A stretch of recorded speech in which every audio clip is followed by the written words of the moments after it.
اعوذ باللہ السمیع العلیم العظیم الحفیظ بوجہ الکریم وسلطانہ القدیم من الرجس الخبیث المخبث الشیطان اللعین الرجیم وقبیلہ ونفخہ ونفسہ وہمزہ بسم اللہ الرحمن الرحیم۔ تمام نبیوں کے سردار حضرت محمد صلی اللہ علیہ وآلہ وسلم اور تمام مذاہب کے سردار دین اسلام کے پیروکاروں، سلام علیکم۔ حضرت رحمت ربی آج کی گفتگو جو ہے وہ 85ویں مرحلہ میں پہنچ گئی۔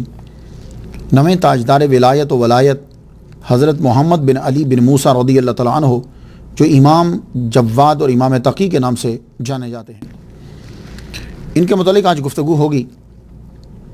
تاریخ ولادت جو ہے وہ آپ کی 195 ہجری 10 رجب 7 اپریل 811 عیسوی بنتی ہے، اور تاریخ وصال جو ہے وہ 220 ہجری 26 ذوالحجہ 20 دسمبر 835 عیسوی بنتی ہے۔ تو ٹوٹل عمر جو ہے وہ اس حساب سے 25 سال 6 ماہ، 6 ماہ 195 کے اور 220 ہجری کا مکمل سال، تو 25 سال 6 ماہ آپ دنیا کے اوپر رہے۔ 2015 میں آپ کو دنیا سے گئے ہوئے 1180 سال ہو چکے ہیں۔ مزار آپ کا عراق میں ہے، شہر قازوین میں۔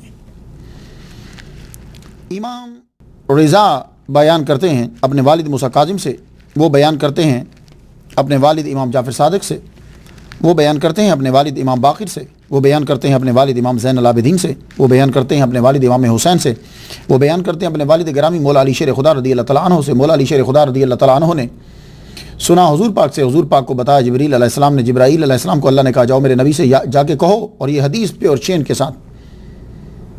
کیا حدیث ہے؟ میں برکت کے لیے اسے بار بار پڑھتا ہوں۔ انی ان اللہ لا الہ الا انا فاعبدنی، اللہ تعالیٰ کہہ رہا ہے اور پیغام پہنچا رہا ہے۔ انی ان اللہ لا الہ الا انا فاعبدنی من جاءنی منکم بشہادۃ اللہ الہ الا اللہ بخلاص دخل فی حصنی ومن دخل فی حصنی آمن من عذابی۔ جس نے، خلاصہ یہ ہے کہ جس نے میری توحید کی گواہی دی، اور وہ گواہی یہ دیتا ہے کہ اللہ کے سوا کوئی معبود نہیں، اور خالص ایمان کے ساتھ گواہی دیتا ہے، خلوص کے ساتھ گواہی دیتا ہے، وہ میرے قلعے میں داخل ہو گیا، جو میرے قلعے میں داخل ہو گیا وہ میرے عذاب سے امن پا گیا۔ ایمان پہ جب ہم گفتگو کرنے لگتے ہیں تو گفتگو سے پہلے میں شکریہ ادا کرنا چاہتا ہوں ان لوگوں کا جو میرے لیکچر کا انتظار کرتے ہیں۔ ان کا انتظار میرے لیے بخشش کا سبب ہے، اور گزارش کرنا چاہوں گا ان لوگوں سے کہ جو پیج کے اوپر یہ میسیج بھیجتے ہیں کہ ہم بائعت کرنا چاہتے ہیں، تو دیکھیے میں نے یہ سلسلہ کوئی شروع نہیں کیا، نہ اس لیے نہیں کیا کہ لوگ بیعت کریں، اور نہ ہی میں خود کو اس قابل سمجھتا ہوں۔ وہ تمام لوگ جو یہ چاہتے ہیں کہ ہمیں تصوف کی تعلیم ملے، وہ اپنے ہی علاقے کے اندر اللہ تعالیٰ نے ہر جگہ وَإِن مِّنْ أُمَّةٍ إِلَّا خَلَا فِيهَا نَذِيرٌ، اس کی ایک تشریح جو ہے وہ یہ بھی کی جاتی ہے کہ ڈرانے والا، سمجھانے والا جو ہے وہ ہر جگہ ہوتا ہے، تو آپ اسے تلاش کیجئے۔ تو آپ کو پیر کی رہنما کی ضرورت آپ کے اپنے علاقے کے اندر ہے، اپنے ضلع میں یا اپنے ملک میں، وہاں تلاش کیجئے، ان کی بات کیجئے۔ اگر آپ کو نہیں مل رہا تو تہجد کے وقت جو ہے وہ اللہ تعالیٰ سے دعا کیجئے اور استخارہ کیجئے، آپ کو لازمی آپ کا پیر جو ہے وہ مل جائے گا۔ شاکر ہوں ان پیروں کا کہ جو بیچارے آتے ہیں اور میرے بیان کو جو ہے وہ سنتے ہیں، ان کا یہ سننا میرے لیے دعا ہے، اور میرے لیے دعا کریں کہ اللہ تعالیٰ مجھے یہ توفیق دے، اور کم از کم میں 365 اولیاء کرام جو ہے وہ بیان کر دوں، تاکہ ہر ایک کے لیے روز کا ایک جو ہے وہ ولی کامل وہ سنے، اور اسے جو ہے وہ اللہ تعالیٰ توفیق دے کہ وہ اسے رہنمائی جو ہے وہ حاصل کر سکے۔ آئیے گفتگو کو آگے بڑھاتے ہیں۔ آج کی گفتگو جو ہے وہ امام الجواد، امام التقی۔ یہ الجواد جو ہے ایک تلفظ ہے جواد، واو کے اوپر سمپل زبر، جواد، جواد بغیر شد کے، تو اس کا معنی ہوتا ہے سخی۔ دوسرا پروننسیشن تلفظ جو ہے وہ ہے جواد، واو کے اوپر جو ہے وہ شد ہے، اس کا معنی ہوتا ہے بہت سخی۔ تو میرے نزدیک جو ہے وہ امام جواد نہیں ہے، امام جواد ہے، امام الجواد، واو کے اوپر شد ہے، کیونکہ سخی تو کسی نہ کسی تھوڑا بہت ہو تو سب ہیں سخی، تو پھر ٹائٹل جواد دے دیا گیا۔ تو الجواد جو ہے وہ میرے نزدیک پروننسیشن بالکل صحیح ہے، کیونکہ آپ بہت سخی تھے۔ کسی کو ٹائٹل ملتا ہے تو کوئی ریزن ضرور ہوتی ہے، تو چھوٹا موٹا سخی تو سارے ہی ہیں، تو امام الجواد ہیں۔ تو یہ جواد جو ہے یہ جود سے بنا ہے۔ تو جود کیا ہوتا ہے؟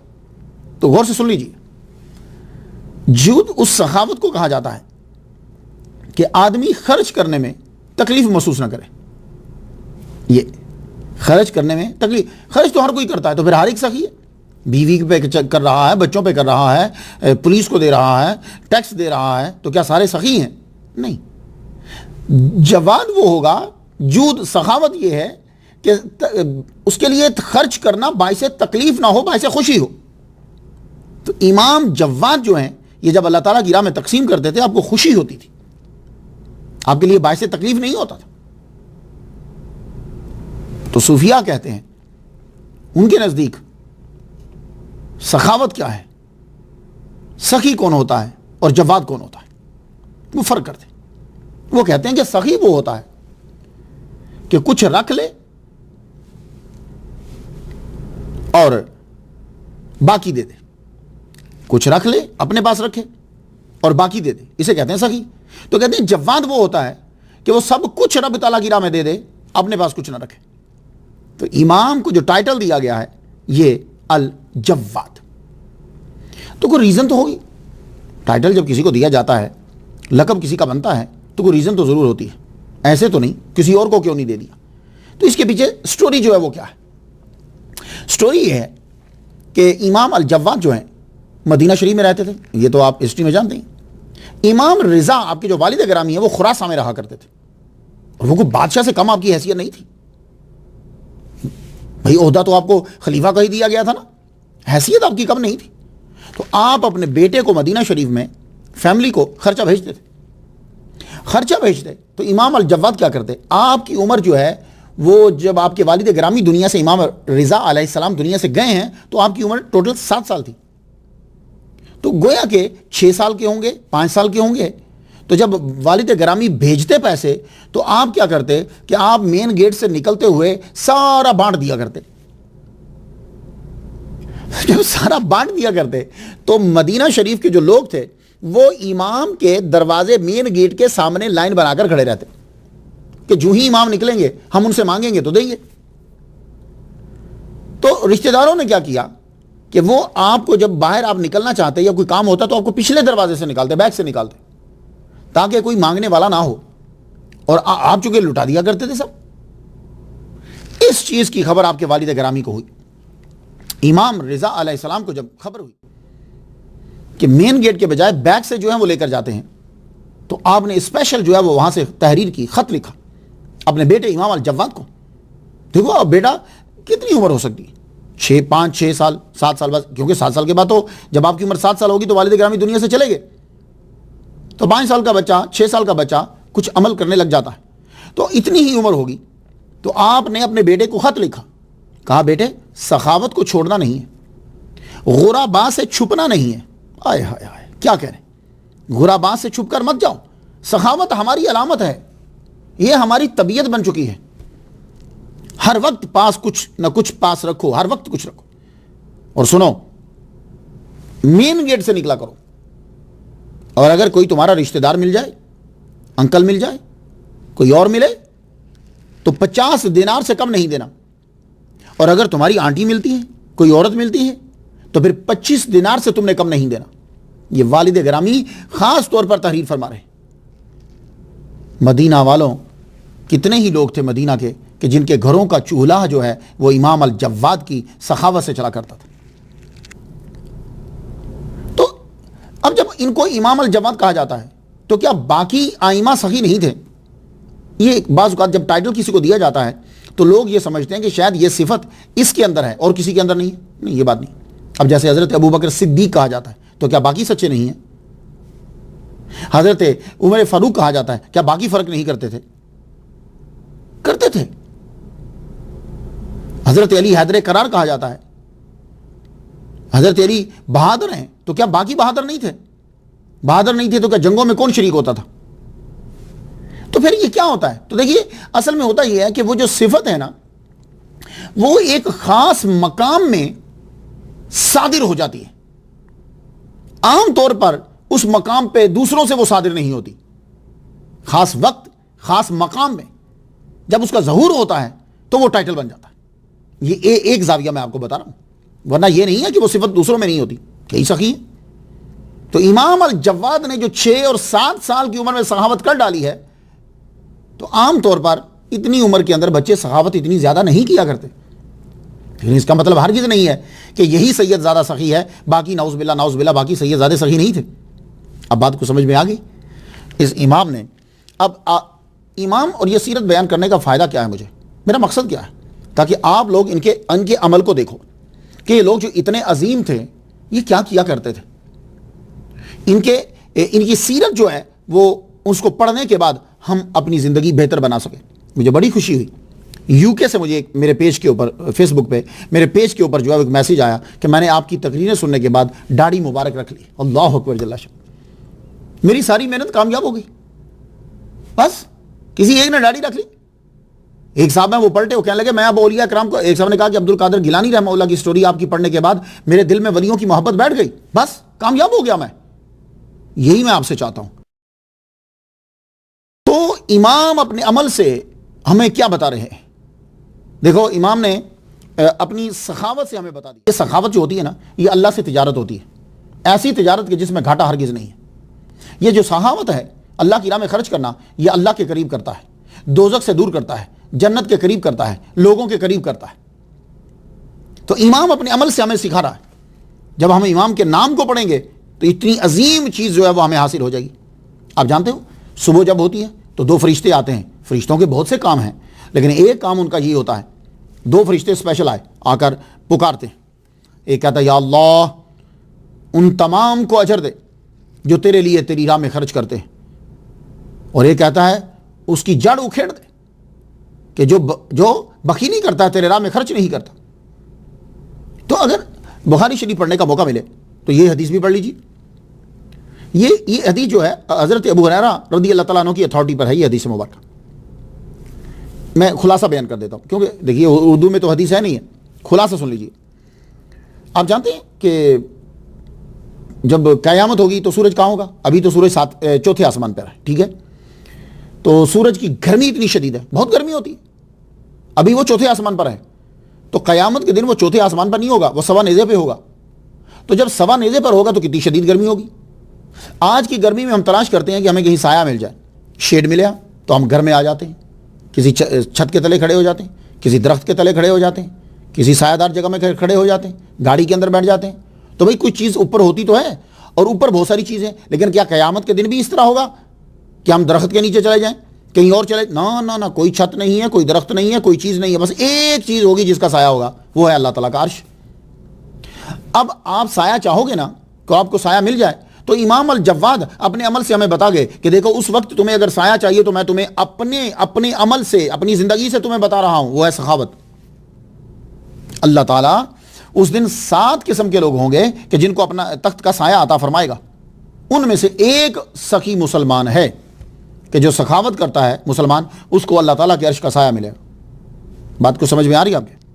حضور صلی اللہ علیہ وآلہ وسلم اپنی سالی سسٹر ان لا حضرت آسماء بنت ابی بکر صدیق رضی اللہ تعالیٰ عنہ جو ہیں، یہ حضرت بی بی عائشہ صدیقہ رضی اللہ تعالیٰ عنہ کی بہن ہے، اس لیے میں سالی کہہ رہا ہوں، لیکن لفظ بعد میں سسٹر ان لا بول دیا میں نے۔ حضور صلی اللہ علیہ وسلم نے ان سے یہ کہا کہ بنا گنے خرچ کرو، بنا گنے خرچ کرو اللہ کی راہ میں، وہ بھی تمہیں بنا گنے عطا فرمائے گا۔ یہ سخاوت جو ہے ہر مذہب کے اندر پائی جاتی ہے۔ بات یاد رکھیے، سکھ ہیں، ہندو ہیں، کوئی بھی ہیں، عیسائی ہیں، سب یہ کرتے، وہ کسی نہ کسی انداز سے کرتے رہتے ہیں۔ ہم اللہ کے لیے کرتے ہیں، وہ ان کا کچھ انداز، کوئی نیت میں کچھ اور چیز بھی ہوتی ہے۔ اب یہ فرینک ایکلارک جو ہے وہ کیا کہتا ہے، کہتا ہے he said real generosity is doing something nice for someone who will never find out۔ یہ باتیں جو ہیں اپنے لفظوں میں کچھ کر دیتے ہیں، ہمارے نبی صلی اللہ علیہ وسلم نے یہ کہہ دیا ہوا ہے کہ خرچ کرو اس طرح کہ یہ تمہارا دائیں ہاتھ جب دے رہا ہو تو بائیں کو خبر نہ ہو۔ تو اسی کو یہ فرینک کلارک جو ہے وہ یوں کہہ رہا ہے، doing something nice for someone who will never find out۔ John F Kennedy نے ایک جملہ بڑا پیارا کہا تھا، in a time of domestic crisis men of goodwill and generosity should be able to unite regardless of party or politics۔ یہ سخاوت جو ہے یہ ایک بڑی اہم چیز ہے معاشرے کے اندر۔ اب جب یہ میں نے اس گفتگو کی روشنی میں امام الجواد کو ذرا دیکھیے کہ امام تقی کس مقام کے اندر اوپر ہیں۔ اگر سخی اعلیٰ مقام پہ ہے تو وہ جسے خدائی جواد کہہ رہی ہے 1180 سال مسلسل گزر گئے اور دنیا اور خدائی الجواد کے نام سے پکار رہی ہے، ان کا مقام کیا ہوگا؟ اور یہ یاد رکھنا کہ یہ جو ٹائٹل ہوتے ہیں یہ خدا دیتا ہے، خدائی نہیں دیتی. خدائی کے دیے ہوئے ٹائٹل ختم ہو جاتے ہیں، اور جب خدا دیتا ہے پھر خدائی کو پکارتی ہے. اور خدا نے یہ ٹائٹل دیا ہے الجواد کا. اللہ اکبر جل شانہ. آپ لوگ نماز پڑھتے ہیں، قرآن پڑھتے ہیں، باڈی پہ اثر ہوتا ہے، کچھ دیر لگتی ہے تب ہوتا ہے قرآن پڑھنے سے، نماز پڑھنے سے.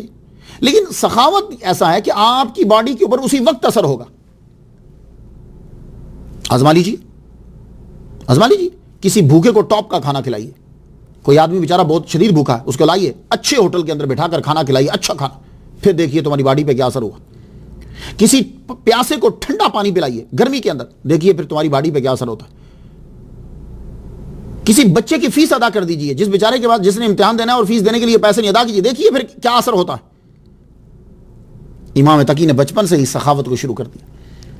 سخاوت تو ہر سید کی طبیعت میں ہوتی ہے، اور یہ بات یاد رکھنا، سید کی نشانی ہے ایک، اس کا بھولا پن اور اس کا اللہ کی راہ میں خرچ کرنا. اور امام حسن حسین نے تو بیٹے تک قربان کر دیے، رب کی راہ میں خرچ کر دیے. امام تقی اپنے نانا کی تبلیغ اپنے عمل سے کر رہے ہیں. سخاوت سے مال کم نہیں ہوتا، بڑھتا چلا جاتا ہے. آپ نے کبھی دیکھا رائس کی فصل دیکھی کبھی؟ پاکستان میں اگر آپ جائیں، انڈیا میں دہرادون کا کہتے ہیں چاول بڑا مشہور ہے، پاکستان میں بھی، میں کبھی انڈیا گیا نہیں، لیکن یہ یہاں کے چاول جو ہیں وہ چاول کا ایک ایک دانہ بوتے، ٹھیک ہے، تو وہ جب بو دیتے تو اس کے اوپر کم از کم 100 لگتے. تو یہ جب تم ایک دانہ بویا تھا تو 100 کس نے دی؟ اللہ نے. تو یہی تو وہ کہہ رہے ہیں، مثل الذین ينفقون اموالهم فی سبیل اللہ کمثل حبۃ انبتت سبع سنابل فی کل سنبلۃ مئۃ حبۃ. یہ 100 حبہ، 100 ہر سنبل میں 100. تو جو تمہارے ایک چاول کے بدلے میں 100 دے رہا ہے، تو جب تم $1 $1 خرچ کرو گے تو وہ تمہیں 100 دے گا، 100 سے زائد دے گا.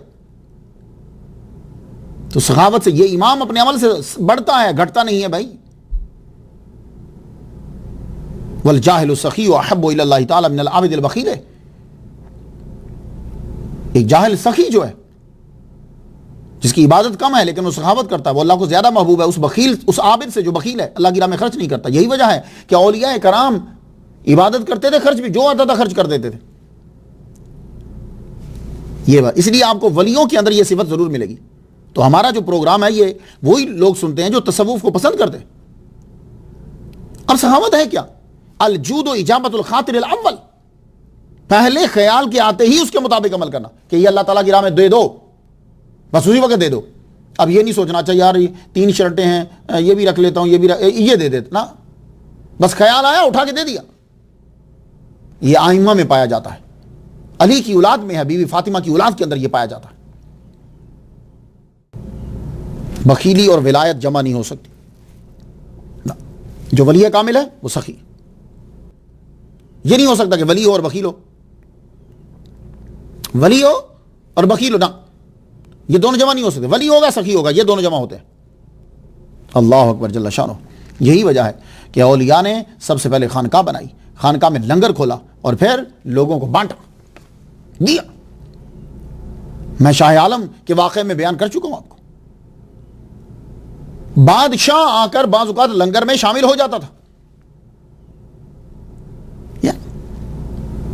اسی سے بڑا لنگر ہوتا تھا. خواجہ نظام الدین اولیاء رحمۃ اللہ علیہ کا لنگر دیکھ لیجیے، افغانستان سے کھانا منگوایا جاتا تھا، کمرے بھرے رہتے تھے اناج سے. تو ولایت اور سخاوت برابر چلتے، ولایت اور بخیلی نہیں چلتی. اب آپ کا دوسرا ٹائٹل، امام الجواد اپنی سخاوت کی وجہ سے مشہور، اور انہوں نے اپنے عمل سے بتا دیا کہ سخی کون ہے. سخی کا مرتبہ ہی بڑا زیادہ ہے. تو اب نتیجہ خود نکال لیجیے. جب سخی اللہ کے قریب ہے تو جو جواد ہے اس کا مقام کیا ہوگا؟ امام الجواد اللہ کے قریب، جنت کے قریب، لوگوں کے قریب، فرشتے آپ کے لیے دعا کرتے. اللہ اکبر جل شانہ. اب دوسرا ٹائٹل جو آپ کو دیا گیا وہ تقی ہے. تو یہ الفاظ کا ترجمہ نہیں ہے. یہ جو میں القاب کا ترجمہ کر رہا ہوتا ہوں، اصل میں یہ ان صفات اور خصوصیات کو سمجھایا جا رہا ہوتا ہے جو اس کی ہستی میں پائی جاتی ہے، اس کی ذات میں پائی جاتی ہے. یہ بات یاد رکھیے. اس لیے میں نے اسے چنا تاکہ ان کے نام میں جو چیز پوشیدہ ہے وہ بھی آپ پر واضح ہو جائے. اور یہ مشکل اور امپورٹنٹ حصہ ہوتا ہے. لوگ سمجھتے ہیں کہ شاید یہ بڑا ایزی ہے. نہیں، یہ اس سے زیادہ امپورٹنٹ، کیونکہ اس پہ ریسرچ کرنا پڑتی ہے اس کی بنسبت بھی زیادہ. تو امام الجواد کو امام تقی بھی کہا جاتا ہے. اب ان کو تقی کیوں کہا جاتا ہے اور تقی ہے کیا؟ تقی کا معنی ہوتا ہے پرہیزگار. اس کی جمع آتی ہے اتقیہ. اور تقوی دو معنوں میں استعمال ہوتا ہے، ڈرنا بچنا. مادے کے لحاظ سے ڈرنا بچنا. جو تقوی اختیار کرتا ہے وہ تقی ہے. ویسے عام طور پر یہ بتایا جاتا ہے کہ تقوی کا مطلب ہے اللہ سے ڈرنا. تو یہ بات سب لوگ ذہن نشین فرما لیجیے. اللہ سے ڈرنا نہیں چاہیے، اللہ سے پیار کرنا چاہیے. بھئی اب اگر اللہ سے ڈریں گے جو تو جسے ڈرتے ہیں ہم اس سے بھاگتے ہیں. سانپ سے آپ ڈرتے ہو تو آپ بھاگتے ہو، شیر سے ڈرتے ہو بھاگتے ہو، چڑیل سے ڈرتے ہو بھاگتے ہو، کتے سے ڈرتے ہو بھاگتے ہو. تو بھئی جن چیزوں سے تم ڈرتے ہو اس سے تو بھاگتے ہو. تو کیا اللہ سے بھاگنا ہے؟ نہیں، اللہ کے قریب جانا ہے. تو تقوی کا مطلب اللہ سے ڈرنا نہیں، اللہ کے غضب سے ڈرنا ہے. ہاں، آپ بات سمجھ میں آ گئی کہ اللہ کے غضب سے ڈرنا ہے، اللہ سے نہیں ڈرنا. اللہ تو 70 ماؤں سے بڑھ کے پیار کرتا ہے. تو کیا آپ اپنی ماں سے دور بھاگتے ہو؟ نہیں. میری ایک ماں جو ہے اس کا پیار 70 گنا ہو تو وہ اس سے بھی بڑھ کر پیار کرتا ہے. تو ہمیں تو اس کے بالکل قریب جانا چاہیے، اللہ کے غضب سے ڈرنا چاہیے. یہ ہے تقوی کا مطلب. اور یہ کیفیت ہر وقت طاری رہے کہ کوئی ایسا کام نہ ہو جائے کہ جس سے اللہ تعالیٰ کی نافرمانی ہو جائے. سورہ آل عمران کی آیت نمبر 102 کے اوپر کیا فرما دیا اللہ نے؟ اتقوا اللہ حق تقاتہ، غضب سے بچو، نافرمانی سے ڈرو. اتقوا اللہ حق تقاتہ، اس کی نافرمانی سے ڈرو، اس کے غضب سے بچو. بات سمجھ میں آ گئی؟ تو حضرت نصر آبادی رحمۃ اللہ علیہ نے فرمایا کہ تقوی یہ ہے کہ اللہ کے سوا ہر شے سے بچو. اگر آپ یہ چاہتے ہو کہ کوئی چیز ایسی ہو کہ جسے میں ہر وقت اپنے پاس رکھوں اور مجھے فائدہ دے، میں آپ سے پوچھتا ہوں کوئی ایسی چیز آپ ہر وقت پاس رکھنا چاہو جو آپ کو فائدہ دے؟ میرے نبی نے بتا دیا. میرے نبی نے یہ بتا دیا کہ بہترین زیادہ راہ جو ہے کہ جسے تم ہر وقت پاس رکھو اور تمہیں فائدہ دے وہ ہے تقوی. اس سے بڑھ کر اور کوئی بہترین زیادہ راہ تمہارے لیے نہیں. واہ. تو امام کے صدقے سے کچھ جملے ہیں، ذرا لیتے جائیے گا. یہ تقوی جو ہے یہ بہترین زیادہ راہ ہے. آپ اسے اپنے پاس رکھیے، جہاں جانا چاہتے ہیں، جہاں رہنا چاہتے ہیں آپ رہیے. اگر تقوی انسان کے پاس ہر وقت ہوگا تو فائدہ معلوم ہے کیا ہوگا؟ ہر وقت اگر تقوی اس کے پاس ہوگا جرائم کم ہو جائیں گے. مجرم پکڑنے کی ضرورت نہیں ہے. وہ جرم کرے گا تو خود آ کر تمہارے سامنے اعتراف کرے گا. یہ تقوی کا فائدہ. آج تک جتنی عدالتیں ہیں، کتنے کیمرے لگے ہیں امریکہ میں، کتنے پولیس والے ہیں اور کتنی قسمیں ہیں پولیس کی امریکہ کے اندر، آپ حیران ہو جائیں. ہر ایک کو گاڑی دی ہوئی ہے، گاڑیاں مختلف گاڑیاں ان کے پاس، وائرلیس سسٹم ہے. ایون کہ پولیس والا اگر باہر کھڑا ہو تو ایسا سسٹم ہے کہ وہ اندر کی باتیں سن سکتا ہے. ہر چیز ہے ان کے پاس، لیکن جرائم ہو رہے ہیں. تو میں یہ دعوے سے کہتا ہوں کہ اگر تقوی کو عام کر دیا جائے تو جرائم کم ہو جائیں گے. مجرم خود آ کر، پہلے تو جرم کرے گا ہی نہیں، کرے گا تو خود آ کر اعتراف کرے گا. جرائم کم، وکیل کم، عدالتیں کم، جیلیں کم. سب سے زیادہ تقوی حضور صلی اللہ علیہ وآلہ وسلم کے ظاہری دور کے اندر تھا. سب سے زیادہ تقوی. اسی لیے خیر القرون کرنی ثم الذین یلونہم ثم الذین یلونہم. کیونکہ سب سے زیادہ تقوی حضور صلی اللہ علیہ وسلم کے ظاہری دور کے اندر تھا. حضور ظاہری طور پر جلوہ فرماتے، وحی کا نزول ہوتا تھا، صحابہ آپ کی صحبت کو پاتے تھے، آپ کو دیکھتے تھے، جبریل علیہ السلام آتے تھے. سب سے زیادہ تقوی اس دور میں ہے. تو آپ مجھے بتا سکتے ہیں کہ جب حضور ظاہری طور میں تھے تو مدینہ میں کتنی جیلیں تھیں؟ بتا سکتے ہیں کتنی عدالتیں تھیں؟ بتا سکتے ہیں کہ کتنے وکیل تھے؟ چلیے بتائیے.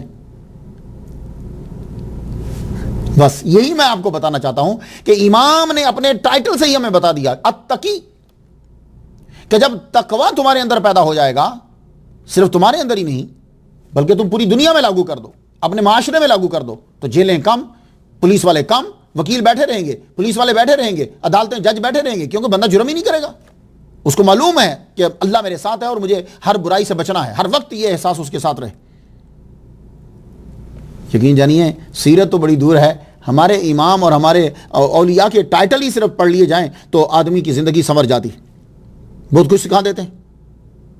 اور ہمارے معاشرے میں ایسا ہوتا ہے کہ آدمی جو جب غریب ہوتا ہے تو پھر اس وقت ذرا کچھ چیزیں وہ نہیں کرتا، لیکن جب وہ امیر ہو جاتا ہے تو وہ چیزیں وہ کرنے لگ جاتا ہے۔ تو اللہ تعالیٰ نے قرآن مجید کے اندر ایک زبردست بات کہہ دی کہ اصل تقویٰ وہ ہے کہ جب تمہیں اختیار، اقتدار اور خوشی حاصل ہوتی ہے تب بھی وہ تقویٰ کرو۔ یہی اللہ تعالیٰ نے سورہ زمر میں فرمایا، آیت نمبر 61 پہ ہے، وَيُنَجِّ اللَّهُ الَّذِينَ اتَّقَوْا بِمَفَازَاتِهِمْ، اللہ تعالیٰ نجات ان متقیوں کو دے گا جو بمفازاتہم میں تقویٰ کرتے ہیں۔ کامیابی کی حالت میں بھی خوف خدا ان سے الگ نہیں ہوتا۔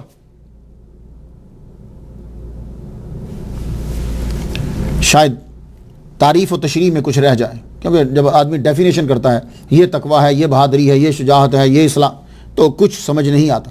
لیکن جب اس کے سامنے کسی ولی کامل کا کوئی واقعہ رکھ دیا جائے، جب اس کے سامنے ایسی چیز رکھ دی جائے، ایک سٹوری رکھ دی جائے، پھر سمجھنا آسان ہو جاتا ہے۔ تو میں آپ کو تقویٰ سمجھانے کے لیے ایک سٹوری اجازت دیں گے؟ میں ایک بات کر دوں، یہ بھی ہم سب اماموں کے مولا علی کے نوکر ہیں در کے۔ ابن سیرین جو ہیں، انہوں نے 40 مٹکے گھی کے لیے، 40 مٹکے، کیونکہ گھی تو انہی کے اندر ہوتا تھا، ڈبے تو آج کل آئے نا، مٹکوں کے اندر 40 مٹکے گھی کے، اس ایک مٹکے میں چوہا نکل آیا۔ غلام نے کیا کیا کہ وہ چوہا نکال کر پھینک دیا۔ وہ مٹکے 40 کے 40 ایک ہی شیپ کے تھے۔ آ کے ابن سیرین رحمۃ اللہ علیہ کو بتایا، کہنے لگے حضور ایک مٹکے میں چوہا نکل آیا۔ کہنے لگے چلو میرے ساتھ چلو۔ وہاں پہنچے تو کہا کون سا مٹکا ہے؟ اس کو بھول گیا، کنفیوزڈ ہو گیا کہ یہ مٹکا ہے، یہ مٹکا ہے۔ جب وہ بتا نہ پایا کہ کس مٹکے میں سے نکلا ہے تو ابن سیرین رحمۃ اللہ علیہ فرمانے لگے، کہنے لگے 40 کے 40 مٹکے پھینک دو۔ کیوں؟ کہا کوئی مسلمان بیمار ہو جائے گا، مسلمان نہ ہو کوئی بھی بندہ ہوگا وہ بیمار ہو جائے گا۔ سمجھ دے، یہ ہے تقویٰ۔ کچھ بات سمجھ میں آ گئی؟ ایک مثال اور دیتا جاؤں تاکہ بات اور پختہ ہو جائے۔ ابو یزید رحمۃ اللہ علیہ ہمدان سے چلے، ہمدان سے بستام۔ آپ جانتے ہو کہ ہمدان سے بستام کتنا فاصلہ ہے؟ ابھی میں چیک کر رہا تھا نیٹ کے اوپر، تو کہنے لگے کہ 723 کلومیٹر ہے ہمدان سے بستام۔ وہ ایسے انہوں نے نقشہ بنا کر بتایا۔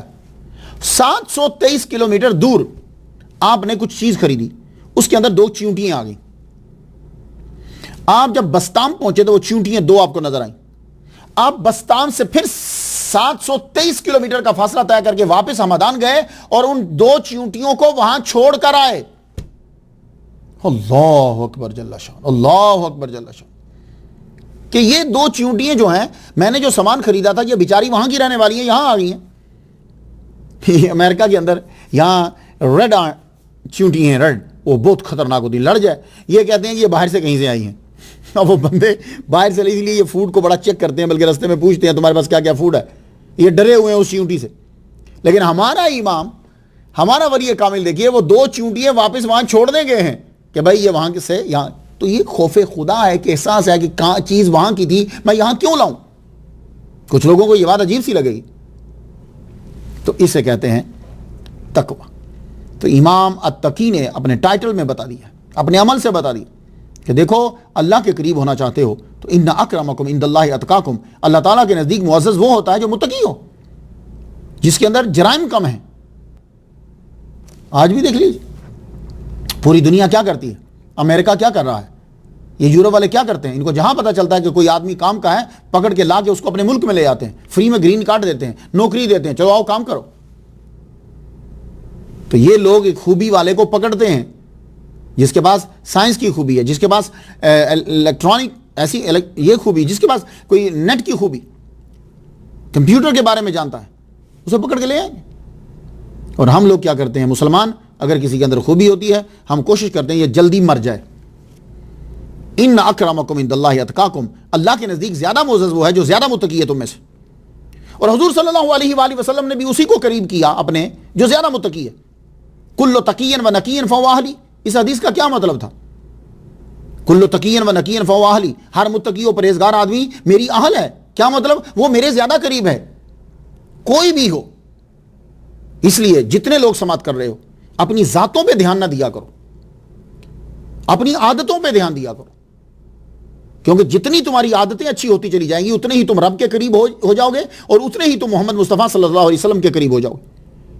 اور میرے نبی نے کیا کہا؟ کل تقین و نقین فہو اہلی، ہر متقی و پرہیزگار میری اہل ہے، میری فیملی کا ہے۔ حضرت سلمان فارسی سے کیا کہا تھا؟ میری فیملی کا ہے۔ حضرت بلال حبشی کیا تھے؟ کتنا پیار کرتے تھے، کتنے قریب ہوئے؟ کیونکہ وہ متقی تھے۔ تو کل تقین و نقین فہو اہلی، اس لیے جتنے لوگ تصوف میں آنا چاہتے ہو، عشق مصطفیٰ لفظوں میں نہ لانا، عمل میں لانا۔ آج کل لفظوں میں عشق مصطفیٰ ڈھیر ہے، لوگ بڑے متاثر ہو رہے ہیں، عشق مصطفیٰ کو بیچا جا رہا ہے۔ تمہارے عمل میں عشق مصطفیٰ ہو، جیسا کہ دعوت اسلامی ہے، ان کی داڑھی دیکھو، ان کا امامہ دیکھو، ان کے کپڑے دیکھو، ان کا عمل دیکھو۔ تو عمل جس کا دیکھو تو اس کے عشق مصطفیٰ پر اعتبار کرنا، اگر اس کا عمل عشق مصطفیٰ والا نہیں، اس کی شکل عاشقوں والی نہیں ہے، تو اس کی باتوں پہ اعتبار نہ کرنا، وہ تو منڈی میں مال بیچ رہا ہے۔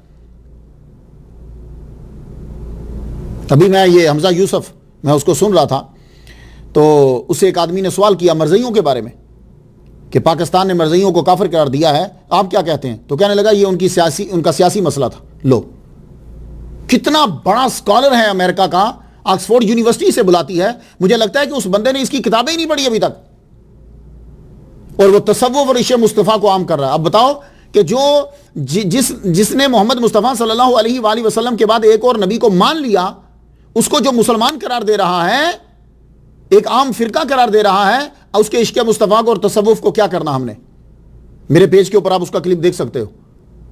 بس ہاتھ جوڑ کے عرض کرتا ہوں، یقین جانو رو پڑتا ہوں کبھی، اب تو بہت مشکل ہو گیا، پتہ ہی نہیں لگتا یہ آدمی سچا ہے کیا ہے۔ میں اس کے ایک شاگرد یحییٰ کے ساتھ لیکچر دے چکا ہوں کیلیفورنیا کے اندر، اس نے کیا حضور کی تعریف کی تھی، لیکن آپ اس کو سن لو۔ تو اس لیے اولیاء کرام جو تھے، جن کا نام آج تک زندہ ہے، انہوں نے صحیح دین پھیلایا، بس انہی کی کتابیں پڑھتے رہو اور اپنا ثابت ایمان لے کر جو ہے وہ چلے جاؤ۔ محمد مصطفیٰ صلی اللہ علیہ وآلہ وسلم کی یہ اولاد، یہ نسل، امام الجواد، امام التقی، آپ قرآن کی روح سے اللہ کے سب سے زیادہ قریب، حدیث کی روح سے اور اصل میں بھی خاندانی طور پر محمد مصطفیٰ صلی اللہ علیہ وسلم کے زیادہ قریب، اور مولا علی کے قول کی روشنی میں امام التقی قیامت کے دن بھی سردار ہے اور آج بھی سردار ہے۔ وہ کیسے؟ مولا علی شیر خدا رضی اللہ تعالیٰ عنہ نے فرمایا کہ دنیا میں سردار وہ ہے کہ جو سخی ہو، اور آخرت میں سردار وہ ہے جو متقی ہو۔ تو امام جس پہ میں گفتگو کر رہا ہوں، دنیا نے نہیں، خدائی نے نہیں، خدا نے ٹائٹل دیا ہے اور خدائی نے پکارا ہے، یہ امام الجواد ہے اور امام التقی ہے، یعنی دنیا میں بھی سردار ہے اور آخرت میں بھی سردار ہے۔ گفتگو ہو گئی، آئیے آگے بڑھتے ہیں۔ آپ کی پیدائش مدینہ المنورہ میں ہوئی۔ اب ایک مورخ کچھ یوں بھی لکھتے ہیں، تاریخ ایک بہت بڑا میدان ہے، تو اس کے اندر جو بعد میں آنے والے ہیں وہ گھوڑے دوڑاتے رہتے ہیں۔ کچھ یوں لکھتے ہیں کہ امام کا کوئی بچہ ہی نہیں تھا اور امام بوڑھے ہو چکے، تو لوگ کہنے لگے، امام سے یہ کہا کہ آپ اللہ سے دعا کرو کہ اللہ تعالیٰ آپ کو بیٹا عطا فرما دے۔ تو آپ نے تہجد کے وقت دعا کی تو اللہ تعالیٰ نے آپ کو بیٹا عطا فرمایا۔ وفات سے 7 سال پہلے آپ کو یہ بیٹا عطا فرمایا۔ جبکہ میں تاریخ کا مطالعہ کرتا ہوں تو پتہ چلتا ہے آپ کے اور بھی بیٹے ہیں، حسن ایک کا نام، حسین ایک کا نام، جعفر ایک کا نام، ابراہیم ایک کا نام، 4 بیٹے، یہ بھی میں نے پڑھا، لیکن گاڈ نوز بیٹر۔ آپ نے شرف بخشا سبیکا یا خیزران، ان سے اللہ تعالیٰ نے امام رضا علیہ السلام کو بیٹا عطا فرمایا 7 اپریل 811 میں۔ یہ بیٹا عطا جو فرمایا، اس وقت آپ کی عمر 48 سال تھی، نام رکھا محمد اور مشہور ہوئے الجواد اور التقی کے نام سے۔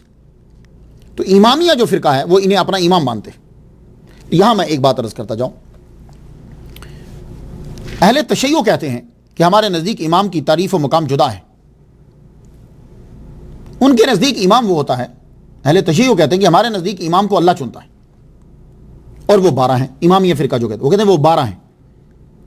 لیکن میری سن لیجیے، میں تو ہر اس فرد کی عزت کرتا ہوں اور امام مانتا ہوں جو امام حسن یا امام حسین کی اولاد سے، جو علی و فاطمہ کا خون ہے، ان کی تعظیم کرنا لازم، محبت لازم، احترام لازم۔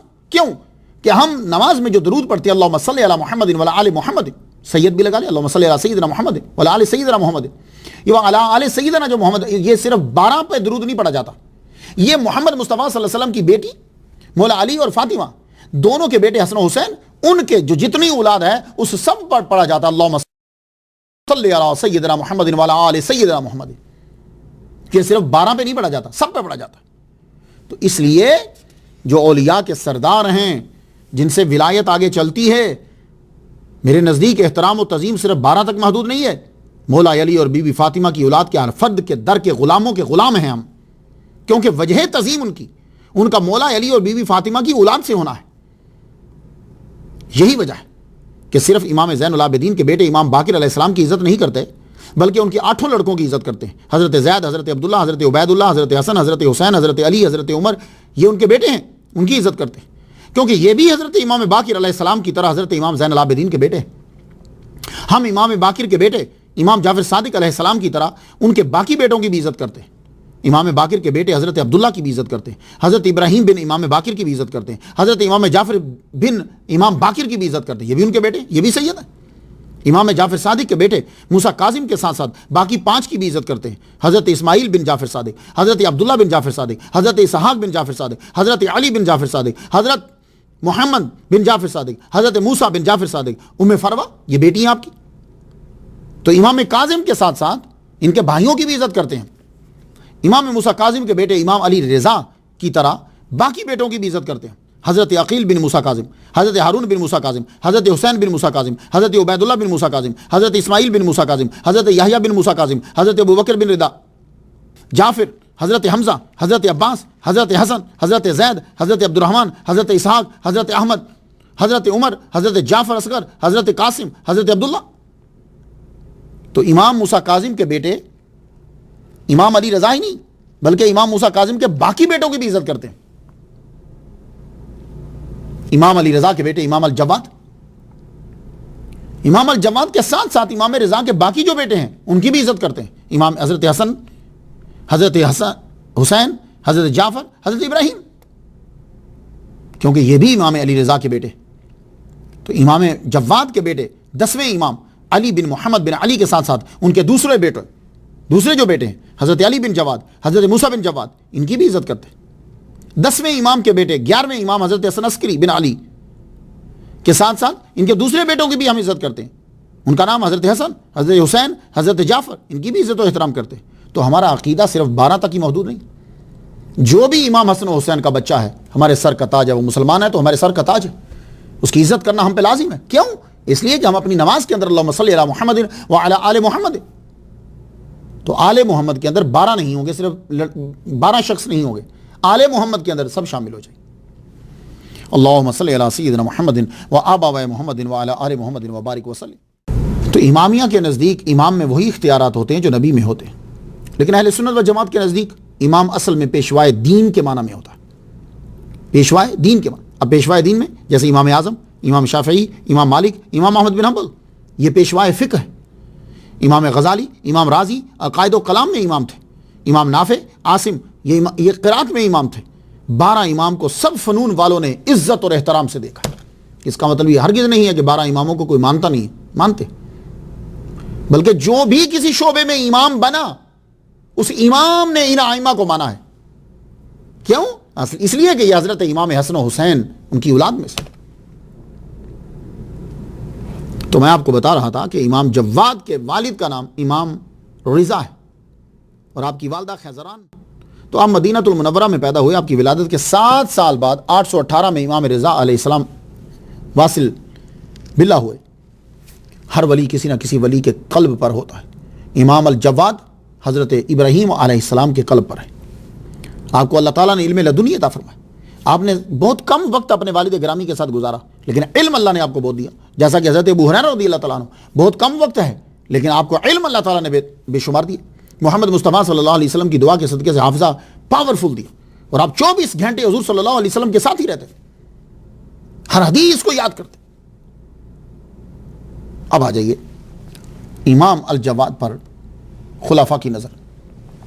اس دور میں مامون رشید خلیفہ تھا. تو مامون نے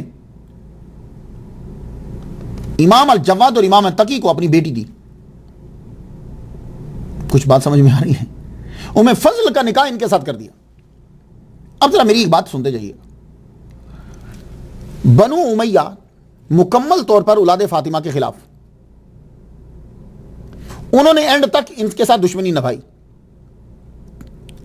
لیکن جب بنو عباس آئے تو انہوں نے کہا کہ بنو امیہ سے مسٹیک ہو گئی ہے سیاسی.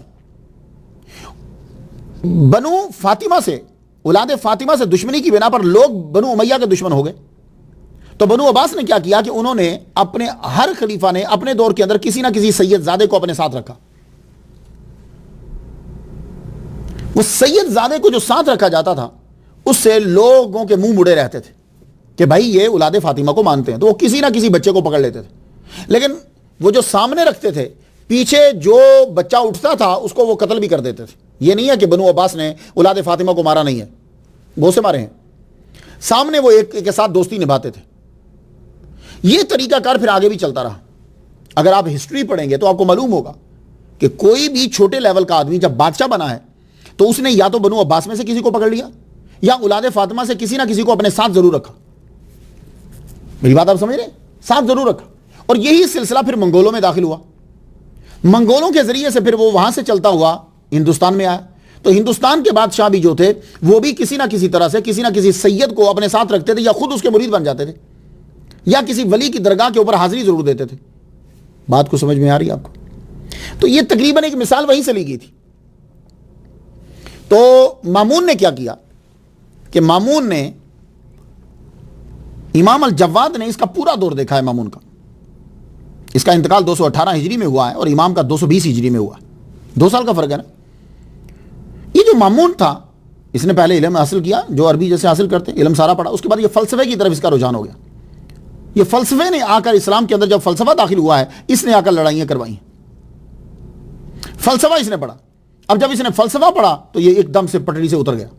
پٹڑی سے جب اترا تو اب وہ سارے جو فلسفہ یوز کرنے والے تھے کہ جنہوں نے لوگوں کو بدعت پہ لگا دیا، حالانکہ خود انہوں نے نئی چیزیں ساری ایجاد کر دی تھی. ان میں سے ایک یہ معتزلہ تھے.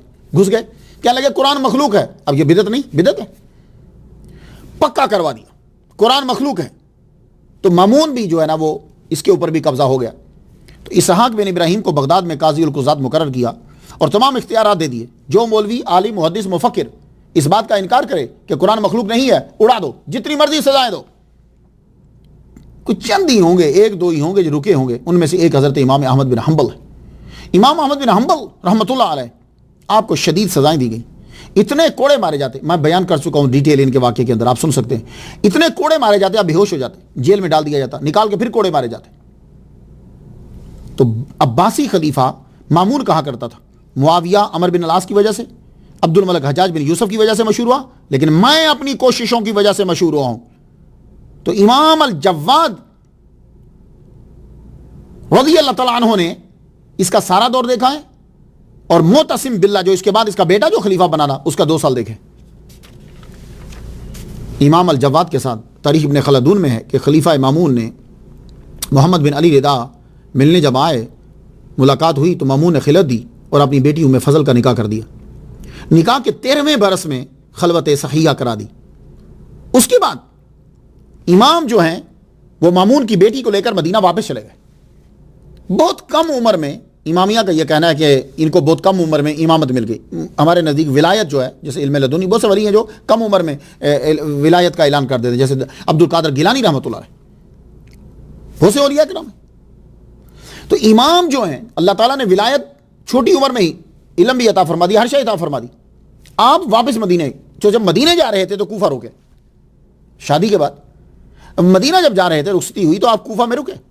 نماز کا وقت ہو گیا، نماز پڑھی. ہم تو خیر شادی کے دن ساری چیزیں بھول جاتے ہیں نا، تو امام شادی کے دن بھی اپنی زوجہ کو لے کے جا رہے ہیں لیکن بھولے نہیں ہیں. نماز کا ٹائم ہوا، کوفہ میں رکے. نماز جب پڑھنے لگے تو نماز سے پہلے وضو بھی ہوتا ہے. وضو کرنے کے لیے ایک درخت کے نیچے بیٹھے. وہ درخت جانتے ہو کس کا تھا؟ بیری کا، سدرا کا، بیری کا درخت تھا لیکن سوکھا پڑا. آپ نے وضو فرمایا، وضو پورا کیا، نماز آپ نے ادا کی. نماز پڑھنے کے بعد آپ وہاں سے تشریف لے گئے، چلے گئے مدینہ چلے گئے. جس درخت کے نیچے آپ نے وضو کیا تھا مغرب کی نماز کے لیے، اس بیری کے درخت کو اللہ تعالیٰ نے حرام فرما دیا. اور اس کے اوپر بیر لگے کرتے تھے، لیکن وہ بیر اتنے میٹھے ہوتے تھے. اور ایک خاصیت اس کے اندر یہ کہ اس بیر میں گٹھلی نہیں ہوتی تھی. اب آپ کو ہو گئی ہے، کچھ لوگ کرامت سنتے ہیں تو انکار کر دیتے ہیں، لیکن اپنی کتابوں کو سنتے ہیں یا دوسری کو پھر انکار نہیں کرتے۔ بھائی اللہ کی بندو، تمہارے پاس قرآن مجید میں ایک ولیہ کی کرامت موجود ہے، حضرت مریم علیہ السلام، کیا اللہ فرماتا ہے جاؤ جا کے ڈنڈ کو ہلاؤ۔ یہ تو چلو پھر بیری کا درخت تھا، بیری کا درخت سوکھ جائے تو اس کے ہرے ہونے کے چانسز ہیں، میری بات سمجھتے ہیں نا؟ تو قرآن مجید میں جو کرامت بیان کی جا رہی ہے، کیونکہ وہ نبیہ نہیں ہے کہ اس کو معجزہ کہا جائے، کرامت ہے، ولیہ ہے کہ ڈنڈ کو ہلاؤ، خذی الیک بجذع النخلۃ تساقط علیک رطبا جنیا۔ تو آپ کو پتہ ہے کھجور کا ڈنڈ جو ہوتا ہے نا، اس کا جب اوپر سے کاٹ دیا جائے تو وہ بندے کی طرح کا ہوتا ہے، پھر دوبارہ اگتا نہیں ہے۔ تو آپ نے صرف ہاتھ لگایا، وہ پہلے ہرا ہوا، ہرا ہونے کے بعد کھجوریں لگیں، پکیں اور خود بد گری، تو ہاتھ لگایا ہے۔ تو امام الجواد اور تقی یہ رضی اللہ تعالیٰ عنہ یہ وضو فرما رہے ہیں، اور وضو کا پانی پہلے جسم کو مس ہوگا، اس کے بعد جسم سے نکلے گا اور پھر نیچے جائے گا۔ وہ بابرکت پانی جب اس درخت کی جڑوں میں گیا تو اللہ تعالیٰ نے اس کو ایک اچھا پھل عطا فرما دیا۔ بیر تو لگ ہی گئے، لیکن امام کے وضو کی برکت کی وجہ سے بیر میٹھے ہوتے اور اس میں گٹھلی نہیں ہوتی۔ یہ امام کے وضو کی برکت ہے۔ اللہ اکبر جل شانہ۔ تو امام الجواد رحمۃ اللہ علیہ، اللہ تعالیٰ نے آپ کو اولاد عطا فرمائی، 2 صاحبزادے، 2 صاحبزادیاں، علی، موسیٰ، فاطمہ اور امامہ۔ آپ کی 2 بیویاں تھیں، خاتون سمانہ مغربیہ، یہ والدہ ہیں امام نقی علیہ السلام کی، اور مامون کی بیٹی ام فضل، کہتے ہیں اس سے کوئی اولاد نہیں تھی۔ اب ذرا ایک حدیث سماعت کر لیجیے، یہ مجھے بڑی مشکل سے ملی۔ یہ چین میں امام جواد شامل ہے۔ امام جواد بیان کرتے ہیں، کہتے ہیں میں نے سنا اپنے والد رضا سے، انہوں نے موسیٰ کاظم سے، انہوں نے امام جعفر صادق سے، انہوں نے اپنے ابو امام باقر سے، انہوں نے اپنے والد گرامی امام زین العابدین سے، انہوں نے امام حسین سے، انہوں نے مولا علی سے۔ آئے ہائے ہائے، کیا خوبصورت چین ہے! اس چین کو بھی یاد کر لیجئے، سند کو بھی میں ذرا ایک دفعہ پھر پڑھ دوں برکت کے لیے۔ امام جواد بیان کرتے ہیں اپنے ابا امام رضا سے، امام رضا بیان کرتے ہیں اپنے والد امام موسیٰ کاظم سے، امام موسیٰ کاظم بیان کرتے ہیں اپنے والد امام جعفر صادق سے، امام جعفر صادق بیان کرتے ہیں اپنے والد امام الباقر سے، امام الباقر بیان کرتے ہیں اپنے والد امام زین العابدین سے، امام زین العابدین بیان کرتے ہیں اپنے والد امام حسین سے، اور وہ بیان کرتے ہیں اپنے والد گرامی امام علی سے۔ یا اللہ، اس چین کا صدقہ مجھ پہ بھی کرم فرما، اور جتنے سننے والے ہیں سب پہ کرم فرما دے یا اللہ پاک، سب کی پریشانیاں دور فرما۔ ایک دفعہ پھر پڑھ دوں۔ امام جواد امام رضا سے سنتے ہیں، امام رضا موسیٰ کاظم سے سنتے ہیں، موسیٰ کاظم امام جعفر سے سنتے ہیں، امام جعفر امام باقر سے سنتے ہیں، امام باقر امام زین العابدین سے سنتے ہیں، امام زین العابدین مولا حسین سے سنتے ہیں، مولا حسین مولا علی سے سنتے ہیں۔ حضرت علی بیان کرتے ہیں کہ حضور نے فرمایا، بعثنی رسول اللہ صلی اللہ علیہ وسلم الی الیمن۔ مولا علی کہتے ہیں مجھے بھیجا حضور نے یمن کی طرف۔ مولا علی جج بن کے گئے تھے۔ فقال علی وہو یوصینی، حضور صلی اللہ علیہ وسلم نے مجھے وصیت کرتے ہوئے فرمایا، یا علی ما خاب من استخارا ولا ندم من استشارا، ناکام نہیں ہوتا جو استخارہ کر لیتا ہے، اللہ سے مدد لے لیا کرو، اور شرمندہ نہیں ہوتا جو مشورہ کر لیتا ہے۔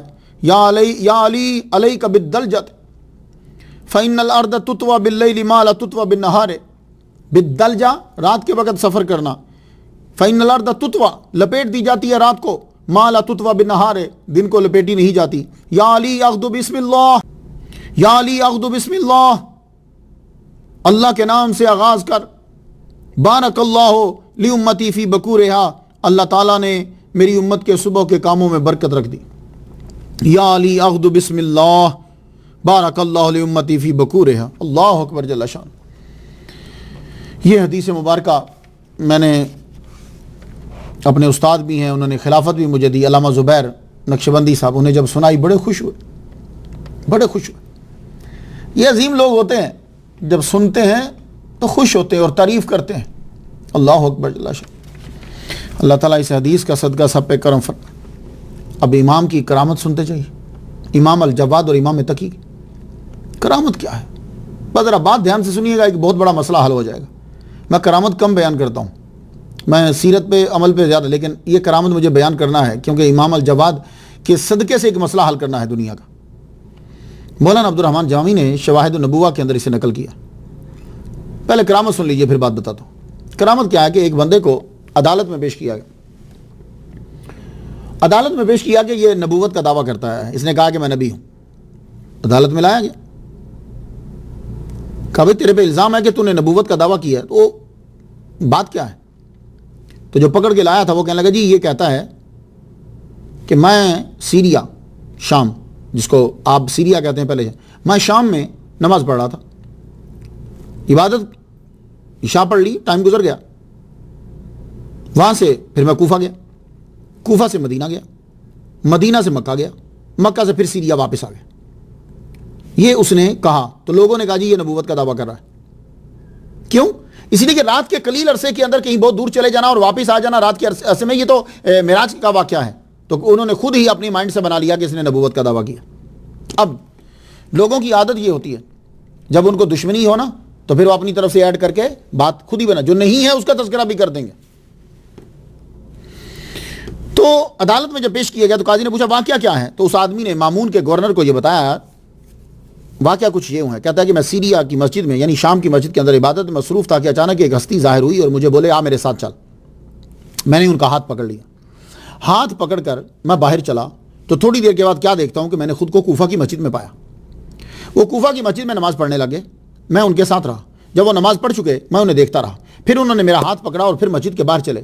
تھوڑے دور چلے گئے، میں نے دیکھا خود کو میں نے مدینے میں پایا. مدینہ کے اندر انہوں نے حاضری دی، روزہ رسول پر سلام پڑھا، پھر انہوں نے میرا ہاتھ پکڑا تو باہر لے. مدینے سے جو ہی باہر چلا تھوڑی دور چلے ہوں گے تو سامنے مکے کو پایا، خانہ کعبہ کو. انہوں نے خانہ کعبہ کا طواف کیا، میں بھی ان کے ساتھ طواف کرتا رہا. جو ہی طواف ختم ہوا وہ چلنے لگے، میرا ہاتھ پکڑا تو تھوڑا ہی دور چلے ہوں گے کہ میں نے خود کو پھر اسی مسجد میں پایا جہاں سے میں چلا. کہتے یہ واقعہ ہے. کہنے لگا اتنا مزہ آیا مجھے ان کی سنگت کا، میں بول تو کچھ نہ سکا لیکن پھر میں نے وہ جگہ نہیں چھوڑی. 1 سال تک میں اسی مسجد میں آتا رہا، عبادت کرتا رہا، عبادت کرتا رہا، عبادت کرتا رہا. میرا سال گزر گیا. وہی تاریخ سال کے بعد جب آئی تو وہی ہستی دوبارہ ظاہر ہوئی. انہوں نے نماز پڑھی، مجھے ساتھ لے کے چلے، میں نے ان کا ہاتھ پکڑا، تھوڑی دور چلا تو پھر کوفہ، پھر کوفہ کے بعد مدینہ میں، مدینہ کے بعد مکہ میں، مکہ سے پھر واپس. میں نے دیکھا تو جو ہی وہ جانے لگے تو میں نے کہا واسطہ ہے آپ کو اللہ کا، بتا دیجئے آپ ہیں کون، آپ ہیں کون؟ تو فرمانے لگے میں، تم میرا نام پوچھتے ہو، محمد بن علی بن موسیٰ بن جعفر ہوں، جسے لوگ امام الجواد اور امام تقی کہتے. اللہ اکبر جل شانہ. کہنے لگا کہ جب میں نے یہ بات لوگوں کو صبح بتائی تو لوگ یہ کہنے لگے کہ میں نبوت کا دعویٰ کر رہا ہوں، یہ ہے میرا جرم. اب مامون کو خط لکھا گیا بغداد کہ اس بندے کی سزا کیا دیں ہمیں. تو اس نے پیچھے خط کے بعد پیچھے لکھا، اس نے کہا کہ اس کو کہو کہ جو تجھے سیریا سے کوفہ، کوفہ سے مدینہ، مدینہ سے مکہ، مکہ سے پھر واپس لے کر آیا وہی تجھے قید سے بھی چھڑا کے لے جائے گا. اب پتہ نہیں کیوں اس نے لکھ دیا، یا اس کا عقیدہ تھا یا اس نے ویسے لکھ دیا. اب جب خط پہنچا تو گورنر نے بھی اور وہ قاضی نے بھی یہی فیصلہ دیا کہ بھائی تمہیں اب وہی لے جائے گا کہ جو تجھے لے کر گیا تھا مسجد سے. جا کے بند کر دیا تو صبح دیکھا کہ پورے کا پورا جیل کا عملہ جو ہے وہ پریشان ہے، بندہ وہاں سے غائب ہے، بندہ وہاں سے غائب. تو امام آ گئے، امام الجواد، امام تقی رضی اللہ تعالیٰ عنہ آئے، جو مسجد سے لے کے جا سکتے ہیں وہ جیل سے کیوں نہیں لے کر گئے؟ تو جیل سے لے کر وہ چلے گئے اور دنیا حیران رہ گئی اور ماننا پڑا کہ واقعی امام الجواد، امام تقی وہ لے کر گئے اسے. لیکن اب یہاں رک جائیے، کرامت سنیں گے تو مولا علی کے آپ کو پتا ہے اولاد اور مولا علی سے دشمنی رکھنے والے تو فوراً انکار، نہیں یہ صحیح نہیں ہے. لیکن مجھے جانا پڑے گا قرآن میں. کیوں؟ میں اماموں کے در کا نوکر ہوں، اب مجھے بات تو کرنا ہے. دیکھیے اب ذہن میں یہ آتا ہے کہ ایک آدمی کو چشمے زدن میں اٹھا کر کوفہ لے جانا اور اسی سے آگے لے کر جانا. جو آدمی کرامت کا انکار کر دیتا ہے کہ ایسا ہو نہیں سکتا، اس نے قرآن کو پڑھا ہی نہیں. میں آپ کو لے جانا چاہوں گا حضرت سلیمان علیہ السلام کے دور میں. سلیمان علیہ السلام کا دربار لگا ہوا ہے، کابینہ میں سارے بیٹھے ہوئے، جو ان کے وزراء ہیں، جو ان کے مشیر ہیں، سب بیٹھے ہوئے. گفتگو چل رہی تھی اس کابینہ کے اندر کہ یہ جو سورج کو پوجتے ہیں ان کو کس طرح سے نیچا دکھایا جائے اور اسلام کا بول بالا ہو. تو کویسچن ریز ہوا کہ اس کے پاس ایک تخت ہے. ویسے تو وہ آ رہے ہیں لیکن ان کو اللہ کی طاقت دکھانا ہے تو آپ نے اعلان کرا دیکھو اس کا تخت کون لے کر آئے گا. تخت بہت بڑا تھا. تو قرآن مجید کے اندر ہے کہ جب آپ نے کابینہ کے سامنے یہ بات پیش کی، قرآن سورہ نمل آیت نمبر 38، قال یا ایھا المالاؤ ایکم یاتینی بعرشھا قبل ان یاتونی مسلمین. یعنی یہ بات ڈسکس ہو رہی ہے دربار کے اندر. ایھا المالاؤ، پوری کابینہ سے پوچھ رہے ہیں کون ہے تم میں سے جو عرش لائے. تو ایک جن بولا میں لا سکتا ہوں. ایک جن بولا قال عفریت من الجن انا آتی کا بھی قبل ان تقوم من مقامک، وہ جن کہنے لگا کہ میں لا سکتا ہوں اسے، دیر کتنی لوں گا؟ آپ اپنے مقام سے اٹھیں. اب اس کی تشریح ایک ہے محفل برخاست کر دیں یا ایک اٹھیں، اپنے مقام سے اٹھیں. ظاہری ترجمہ من مقامک، اپنے مقام سے اٹھیں. اٹھیں میں کتنی دیر لگتی؟ 1 سیکنڈ نہیں تو 2 سیکنڈ. تو گویا کہ جن یہ کہہ رہا ہے آپ کی کابینہ کا کہ میں اس عرش کو 2 سیکنڈ میں لا سکتا ہوں، زیادہ سے زیادہ بھی. آپ نے فرمایا بیٹھ جاؤ، سپیڈ بہت ڈھیلی ہے. یعنی آپ اس سے بھی زیادہ سپیڈ واضح کرنا چاہتے ہیں تو پھر آپ کا خالہ زاد بھائی، آپ کا کزن اور آپ کا کاتب اور بچپن سے جس کی آپ نے پرورش کی ہے، آصف ابن برخیہ بولے. مفسر یہ لکھتے ہیں، قرآن کہتا ہے قال الذی عندہ، سورہ نمل ہے اور آیت نمبر 40 ہے، قال الذی عندہ علم من الکتاب انا آتیک بہ قبل ان یرتد الیک طرفک ٹوینکلنگ ود ون این آئی، پلک جھپکنے سے پہلے لے کر آؤں گا. یہ آتیک بہ ہے، با سے متعدی ہو گیا نا، میں لے کر آؤں گا وہی جو جاؤں گا بھی ہو. تو آپ دربار میں ہیں، سلیمان علیہ السلام کے خالہ زاد بھائی آصف ابن برخیہ، آپ کا کاتب یہ کہہ رہے ہیں کہ میں لاؤں گا. انا آتی کا بھئی، پلک جھپنا. یہ پلک جھپکنا جو ہے انتہائی تیز رفتار ہے انسان کے لیے، اس سے اور تیز رفتاری کی دلیل کوئی مثال ہو نہیں سکتی. آپ اس تخت کو لے کر آئے، جب تخت لے کر آئے، لا کر سامنے رکھ دیا. قرآن اب کیا کہتا ہے؟ اللہ اکبر جل شانہ. قرآن کہتا ہے فلما رآہ مستقرا عنده قال ھذا من فضل ربی. جب اس تخت کو سامنے پڑا ہوا دیکھا تو کہنے لگے ھذا من فضل ربی، یہ میرے رب کا فضل ہے. آئے ہائے ہائے کیا بات ہے، یہ میرے رب کا فضل ہے. تو حضرت آصف ابن برخیہ نے یا حی یا قیوم یا ذل جلال والاکرام پڑھ کر چشم زدن، ٹوینکلنگ ود ون این آئی، پلک جھپکنے میں عرش کو، وہ تخت کو لے کر آگے. وہ کتنا بھاری ہے جا کے پڑھ لیجئے گا، بندے سے زیادہ بھاری ہے کیونکہ بندہ جو اس میں بیٹھتا ہے، ہیرے جواہرات سونا چاندی سب لگا ہے. تو لے کر آ گئے، نہ نقشہ لیا، نہ چابیاں لی، نہ بندے لیے، لے کر آ گئے. تو بس ہاتھ جوڑ کے عرض کرنا چاہتا ہوں، مولا علی سے اور مولا علی کے بچوں سے خار رکھنا چھوڑ دو اسے یار. کہ جب ایک آدمی سلیمان علیہ السلام کا، جس کے پاس یا حیو یا قیوم یا ذل جلال والاکرام اور تھوڑا سا علم ہے زبور کا، وہ تو چشم زدن میں تخت اٹھا کے لے آئے. تو امام نے اگر کسی کا ہاتھ پکڑا تھا تو کیا بندہ بھاری ہوتا ہے یا عرش بھاری ہوتا ہے؟ اور بھائی بندہ ہلکا ہوتا ہے، عرش بھاری ہوتا ہے. تو تخت اٹھا کر لے آئے. تو امام الجواد امام تقی تو میرے نبی کا خون ہے اور قرآن کا علم رکھنے والے، اور امام رضا نے قرآن سکھایا ہے. بات سمجھ آ گئی؟ میں تھوڑا سا آگے لے جاؤں آپ کو، امام کا صدقہ اور لے، تاکہ آپ کو پتہ چلے کہ زمین سمٹ جاتی ہے. ولیوں کو سننے والوں، یہ ولیوں کا صدقہ اور امام کا صدقہ ہے، زمین سمٹ جاتی. میں مسلم شریف سے دلیل دینا چاہتا ہوں. مسلم شریف میں یہ حدیث نمبر 5018 ہے. اس حدیث کے اندر طویل حدیث ہے، میں خلاصہ بیان کرنا چاہتا ہوں. اس حدیث کے اندر یہ ہے کہ ایک آدمی نے 99 قتل کر دیے. وہ ایک بندے کے پاس گیا، راہب کے پاس، کہنے لگا کہ میری توبہ ہو سکتی ہے؟ اس نے کہا تو نے 99 قتل کیے ہیں، تیری توبہ نہیں ہو سکتی. اس نے راہب بھی مار دیا، 100 پورے کر دیے.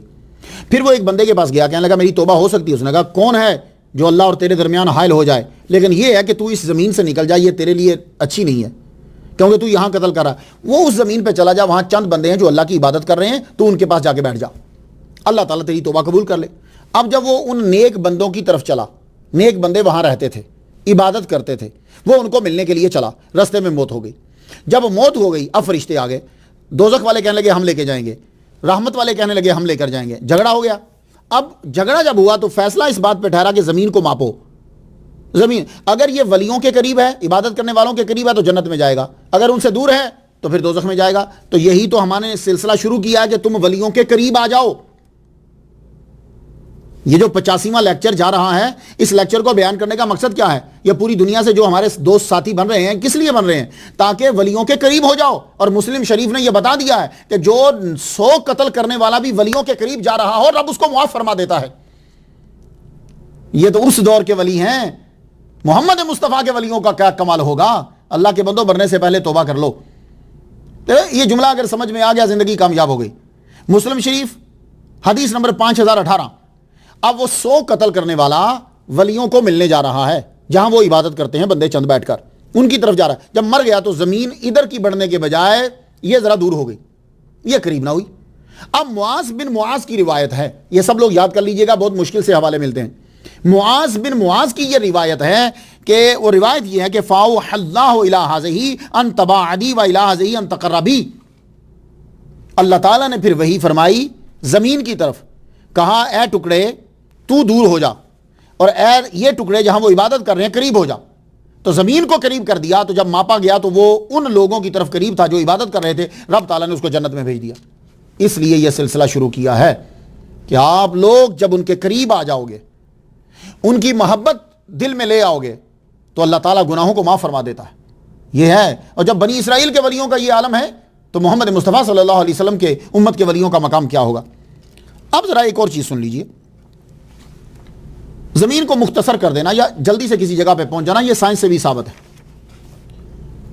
آئنسٹائن نے ایک نظریہ دیا تھا ورم ہول کا۔ یہ ورم ہول ہوتا کیا ہے؟ یہ شارٹ کٹ ہے۔ شارٹ کٹ کیا ہے؟ آپ کو یہ آسمان اور یہ زمین، ٹھیک ہے، آپ یہاں کھڑے ہو، آپ کو یہاں جانا ہے تو پتہ کتنے سال لگیں گے؟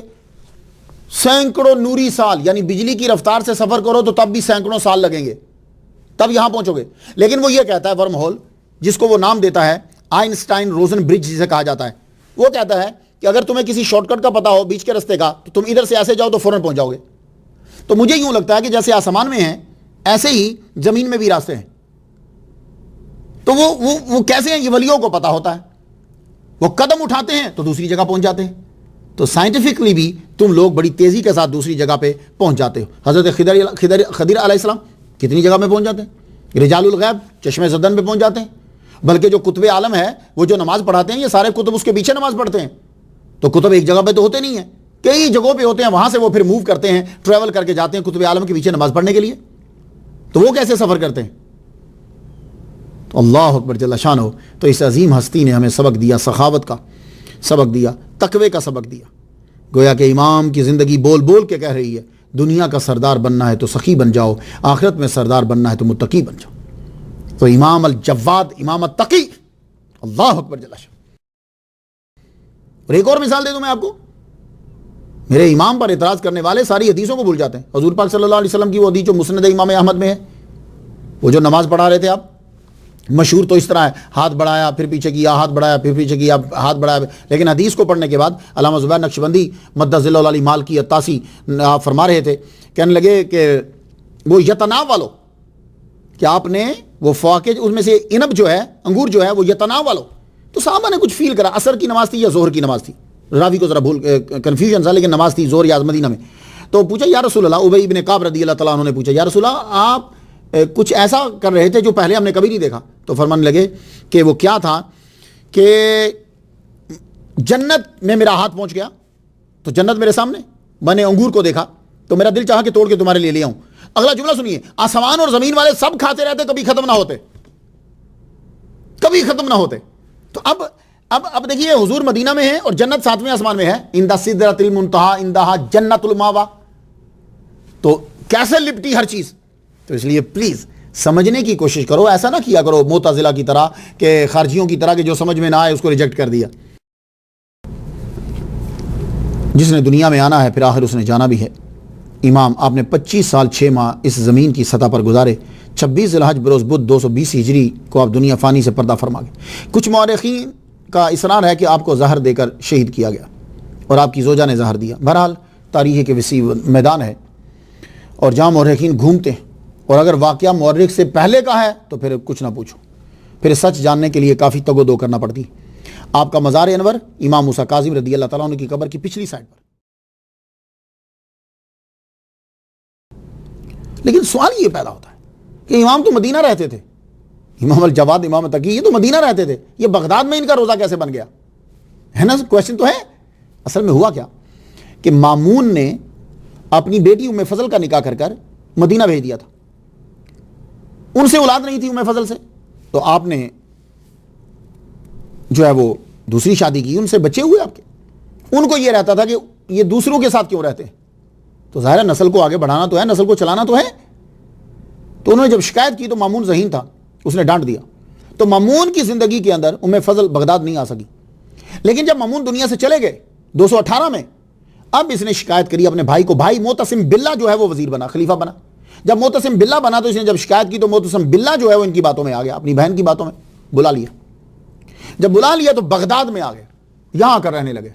تو یہاں آ کر آپ کی جو ہے نا وہ کچھ ہی سالوں کے بعد یعنی 218 میں تو اس کا وصال ہوا، 220 میں آپ کا وصال ہو گیا، تو آپ دنیا سے جو ہے وہ تشریف لے گئے۔